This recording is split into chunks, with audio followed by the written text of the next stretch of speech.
Welcome back to another episode, guys. If you can tell, in this episode, we're going to be working on our CR250 again. And as you can see in the background, I've already got it torn apart and the rear shock taken out of it.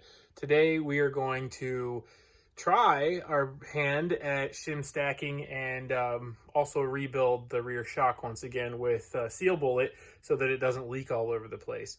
So yeah, let's go ahead and continue working, but this time you guys will be with us with the shim stacking. I'll show you how we are going to do that.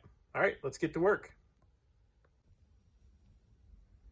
So what you want to do is you're going to order yourself your valving kit from Racetech. This one actually I got off of eBay, and they ordered it. It was eBay vendor that got it straight from Racetech or from WPS.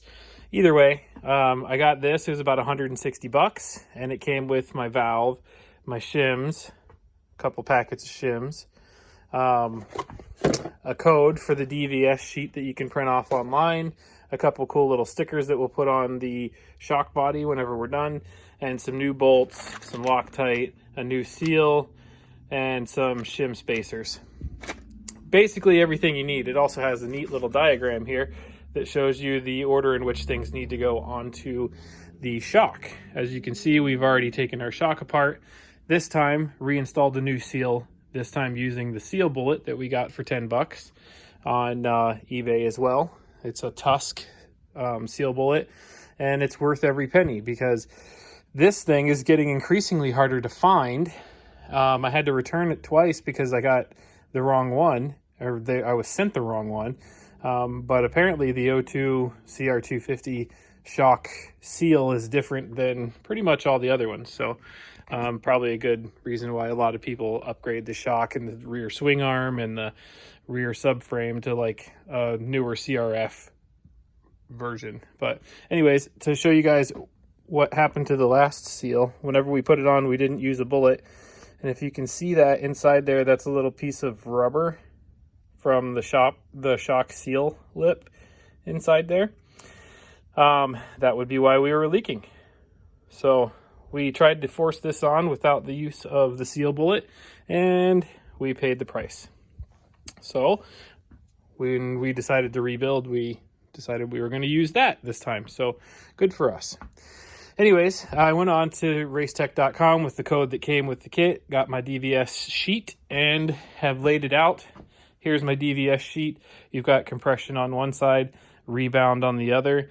And the way I did it is I did a little grid. So I'll be laying out and measuring all my shims and laying them out accordingly in the order that they go on this template. And then I can stack them all together, dip them in oil, and put them on the shock slide.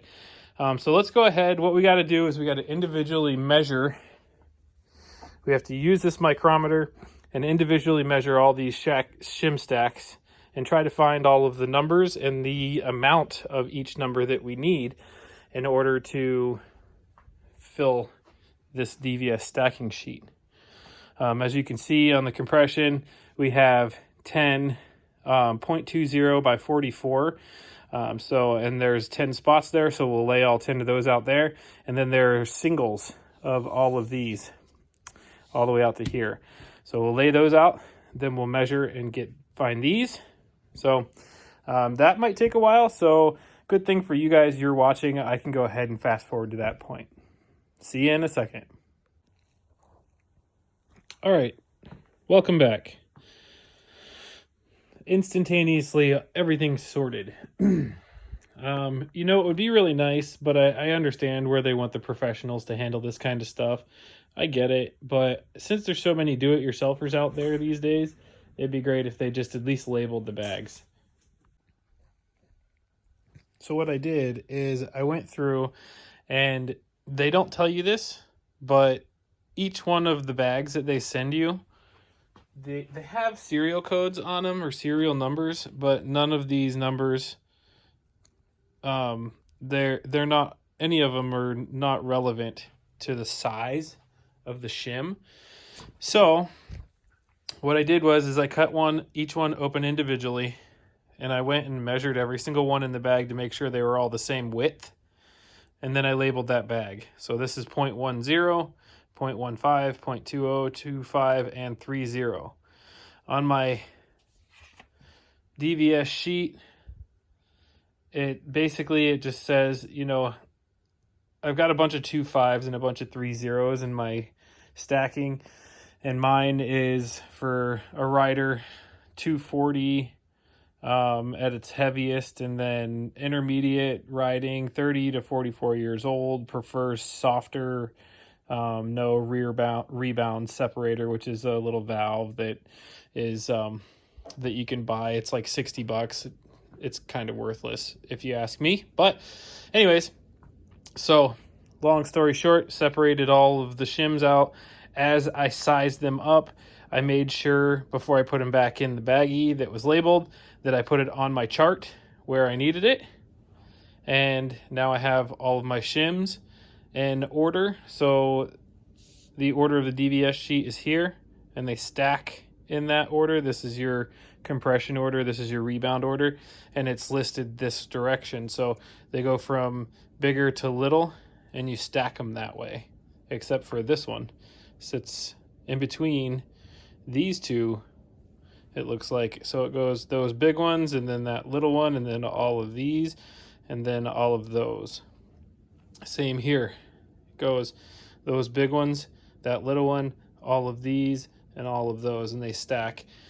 So yeah, now that we got them separated, we can clean them all off with some carb cleaner, make sure they're nice and dry with some compressed air, and then we will stack them in between on our shock in this order. All right, well, according to the stack, I used the stock compression base plate, which was a good spacer, actually. We got, let it focus in, we got that shim stack in there. It did say on the spec sheet to drill the bleeder hole, which was 1.6 millimeters. So with the micrometer, I measured the bit, turned out to be a 1/16 of an inch bit. Tried to clean that up a little bit, but it was a pre-drilled hole, so you just continued to drill where they already started on this side, and it goes all the way through so that the fluid can bleed through the valve at that port. Then you put your rebound on top according to this rebound stack, and then the rebound base plates, and then the specified nut. They provide you with the Loctite and a specific nut you're supposed to use. For this one, it was the gold one. And then this bike, you torque it to spec. This was 25 foot-pounds. So now we are good with our new shim stack to put our seal on. We're going to want to put a little bit of oil on this seal. And then we just hold it together and slide the shock body back over top of that.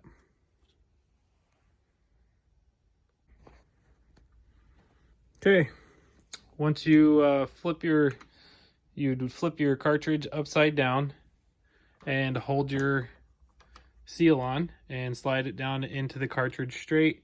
Once you get your seal seated down in there past the circlip area, put your new circlip in there that they provided you with the seal kit, and then slide your cap. I just do for ease of removal next time I do the ports like that. So those little tapping ports on the outside, so you're not tapping with this in the way if you ever need to take it apart. So tap that down into place, and then decompress your shock, and then we'll flip it back around and we'll fill it back up.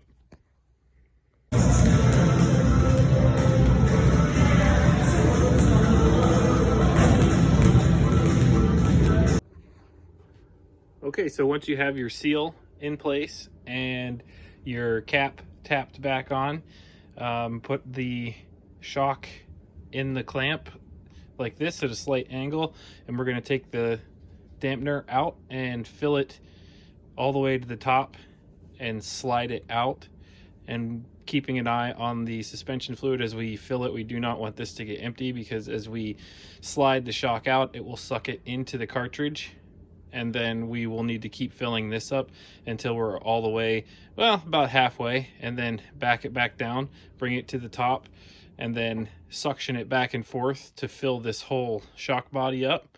Might even want to take your rubber mallet and tap down here to encourage the air bubbles up and out, and then do that a couple times in the midpoint, and then slowly suck the rest of it up and fill up the rest of the shock body. Then you'll want to just turn it just slightly so that the cap is all the way to the filled all the way to the top. Tap it a couple times, wait for some air bubbles, maybe lean it side to side a couple times, and then you will put on your dampener, and it will overflow out of the top all over the place, but that will ensure that you have sealed it back up with 0 air bubbles in it. So we're going to go ahead and fill this puppy up, put the spring back on it, and take it to get it charged. Well, there we have it. It's back together again. Got the shock in there, bounced up and down on it a couple times. That back end, man, it feels super plush. I think we're gonna have to soften up, maybe even do the front end. I don't know. Anyways, the suspension on this model CR250 is actually pretty good. So I think as long as the back is nice and cushy, it'll be a nice ride for me while I'm riding it in the woods. But yeah, now all we have left to do is there's one last little piece here. Mount that puppy in there for the guide for the brake line, and then put a washer on the foot pedal for the brake, because there's some play in it. Grease the chain, oil the filter, and it's ready to rip. So hopefully we'll get a nice day before the end of the season where I can take it out. But if not, we'll put it in storage for until spring, and then we'll go break it in the springtime next year. But guys, it is Sunday, and that's going to be a wrap for this weekend. Thanks for watching, and hopefully it was helpful for you guys to be able to have a little extra confidence if you decide to do your own suspension shim stack. It was actually pretty easy, just time consuming, and you have to be very detailed as far as your measurements go with your shim sizes. But as long as you double, triple check that and before you stack it in there, it's actually pretty easy. So hopefully it helped you out. It was $20 at Suters Speed Shop here in Madison, Wisconsin to have that shock charged with 165 pounds, and it was just a $20 bill. Paid him on the spot, and I was able to get it back together last night. So yeah, super simple job, and definitely put the confidence in me to be able to do it again if it rides well. So anyways, yeah, hope you enjoyed the video, and thanks for watching. Like, subscribe, tell your friends. Have a good one.